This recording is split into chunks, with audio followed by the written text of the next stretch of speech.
If Washington reaches a broader understanding with Tehran, would Israel view that as an opportunity to reduce regional tensions, or is there a fear that Iran is just trying to buy time and preserve its influence across the Middle East?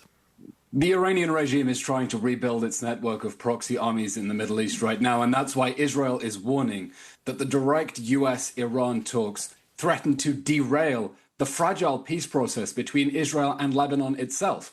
Israel's ambassador to the US this week warning we're heading for a train wreck. Israel and Lebanon were already negotiating directly as two sovereign states.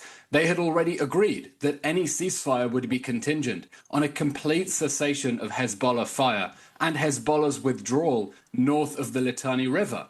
And the Islamic Republic of Iran swooping in now, trying to be a protector of Lebanon, playing a role the Lebanese government does not want because it wants to get rid of the Iranian influence, is throwing a spanner in the works. And so this is a very dangerous development now. There had been a direct peace process between the sides. That is now being derailed as Lebanon is looking at the United States and begging them, please don't sell us back to the Islamic Revolutionary Guard Corps. We want to be free from Iranian influence, not let them dictate terms here.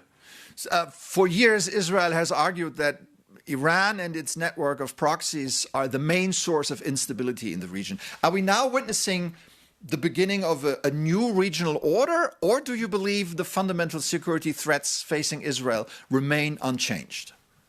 The Iranian axis is far weaker than it was on the eve of Hamas's October 7th massacre and the regional war that it sparked. But the Iranian regime is trying to rebuild that.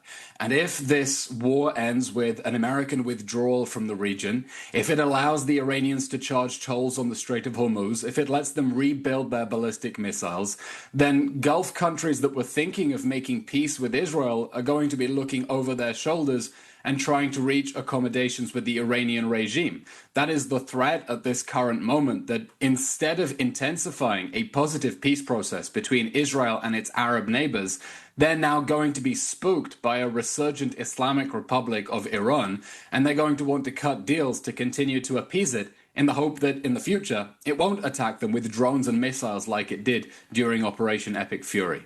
And Eylon, on Lebanon, one more. Israel says it must maintain freedom of action against Hezbollah in southern Lebanon, but critics warn that continued military operations risk destabilizing the ceasefire. How can Israel guarantee its security without pushing Lebanon back towards conflict? Israel wants Lebanon to dismantle Hezbollah itself, but the Lebanese government has been either unable or unwilling to do so. The previous war ended in November 2024 with a ceasefire that was meant to see Lebanon pull Hezbollah north of the Litani River. That just never happened. Hezbollah continued rearming. And so Israel's defensive campaign against Hezbollah now is creating the urgency and the opportunity for the Lebanese government to do something that it's been desperately trying not to do, and that is to directly confront the militia that takes its orders from the Islamic Revolutionary Guard Corps. And the day that Lebanon is able to dismantle Hezbollah will be the first day of a beautiful peace between Israel and Lebanon.